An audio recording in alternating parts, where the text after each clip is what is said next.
What's up mga ka-rider? Mayong buntag ninyo karon adlaw August 31, Domingo.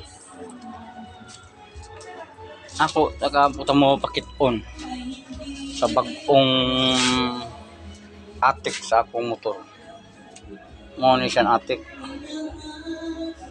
Tanawa mga ka-riders. Kini siya dili ni sticker rubber ni. Kita ninyo? Kita ninyo? Rubber ni siya, rubber. Dipinsa lang ba? Atik.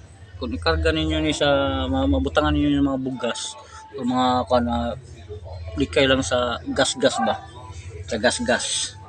Pero actually dugang gigapon astig sa motor ba? Tanawa, astig, dugang astig.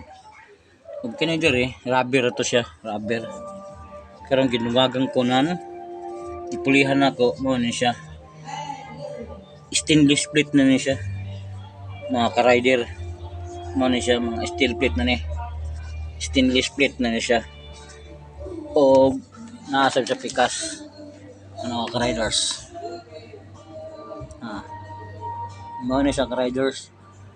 Karon gumigang kining switch diri. Kailangan ampingan ninyo ni. Tanawa. Kita ka ni, ini gitudlo ko. Ani? Ako sa nang gipalitan ng toggle switch para kung iniguan di siya mabasa. Importante ra ba ni? Ug kini human na akong gitawad ang screen protector murag cellphone sa ba. Na screen protector. Gipalitan ko ni para di siya asin mabasa.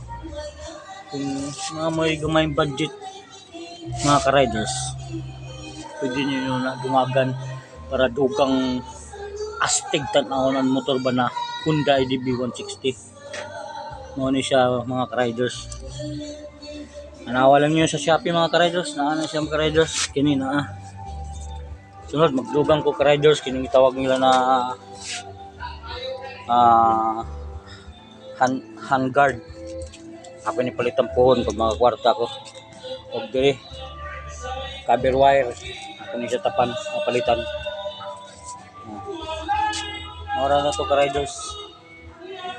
Dagang salamat. Kung mapalit mo, naana sa Shopee, inyo makita. Sige mga ka-riders. Bye-bye. Have a nice day.